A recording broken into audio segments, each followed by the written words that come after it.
Hello everybody, here we are today and we're going to be doing a recap over the Calgary Stampeders, BC Lions, Western Semi-Final recap. I guess I already said that, but anyway, let's get on into this. Subscribe if you're new to me or the CFL, whatever the case may be. That being said, let's get on into it. So this game, again, is going to be off the top of my head, just like I said the last game was. I did not take notes for this like I did the other game. Had a little bit too much to drink and just had a good time watching this game. Had some really good lasagna soup with some bread and just had a good time all around. Going into this one, as a Lions fan, I was hoping we'd get the win, but if Calgary ended up getting the win, I wasn't going to be, I guess, truly devastated. I probably would have been, but was just going to be happy for them. So this was something where you wanted to see Calgary start off fast and quick, something that they did. They get a big pass to Bagleton, they get a big pass to Mark and Michelle. Problem is, that was a big chunk of their offense, especially through the air in the first drive. I believe it was their first drive. It was 3 plays and they scored. They go up 7-0. BC ends up going 2-0 after that, and I myself start to get worried a little bit, saying, are we kind of in that upset territory where it's early? Luckily for BC fans, Gary Peters ends up coming up with a big interception, and I believe it was the drive after that interception. Gary's pick leads to another touchdown, or I should say BC's first touchdown, as the Lions are able to tie it up at 7-all. And then as time goes on a little bit, you start to see what you don't want to see if you're a Calgary fan. You see a Vernon Adams Jr. touchdown where it is 14-7 after the first quarter. Now, to be honest, being down 7 points after the first quarter, I don't think is necessarily a bad thing. But with BC's offense being the way it is, it's just one of those deals where you can't afford to go down by a lot. So in the second quarter, it ends up being a René Paredes field goal that ends up starting this off a little bit to get Calgary back in the swing of things. But this is where you see Vern on the ground again. He had a hat trick in this game where he ends up having 3 rushing touchdowns. And Calgary, again, responds with a field goal. If you're trading field goals for touchdowns, you're a team that is seeing the other team score touchdowns when you're just getting field goals.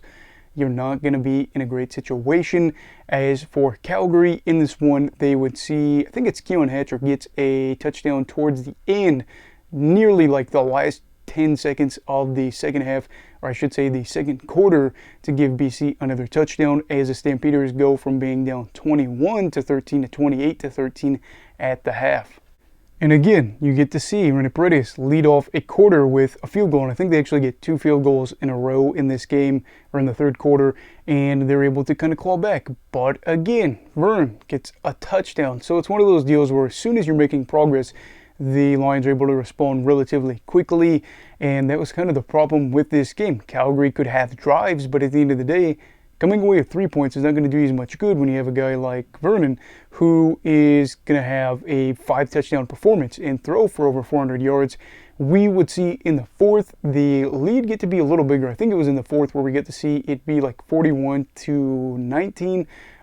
Maybe it wasn't that dramatic. Maybe it was 41-22. Still, the kind of emphasis here was that Calgary had to get going right away and they weren't going to be able to, play passive. So the Lions had the win locked up. We would see a Cole Tucker touchdown end up getting called back on a holding call or something like that, I do believe as well. Again, my remembrance of this game is a little, blurry, which is unfortunate. I probably should have a better recap of this. But at the end of the day, it is the Lions that go on to win this game. They win 41-30.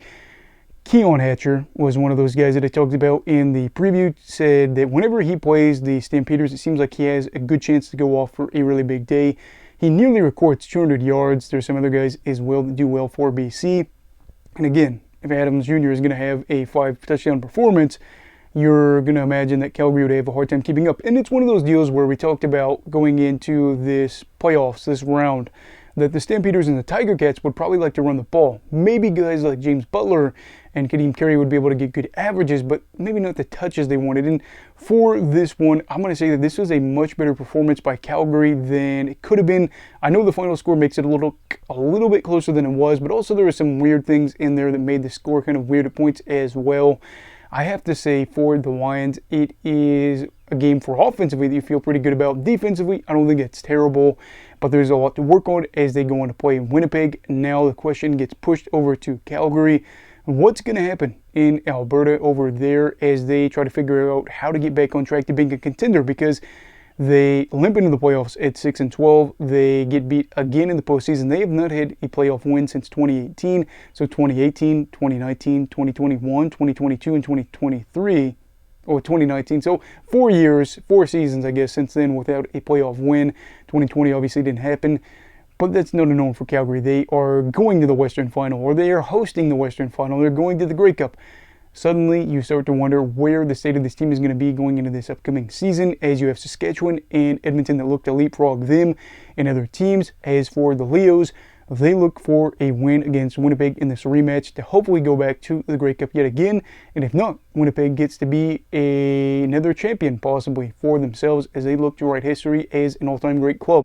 So anyway, what are your thoughts on this game? Let me know down below in the comments. And if this doesn't really suit your fancy or you want a more structured recap going into next week, I will make sure to do that. So let me know if you liked it where it's a little bit more loose this week, or if you want it to be a little bit more structured in the comments. Also, everybody, please make sure to stay safe and have a great night.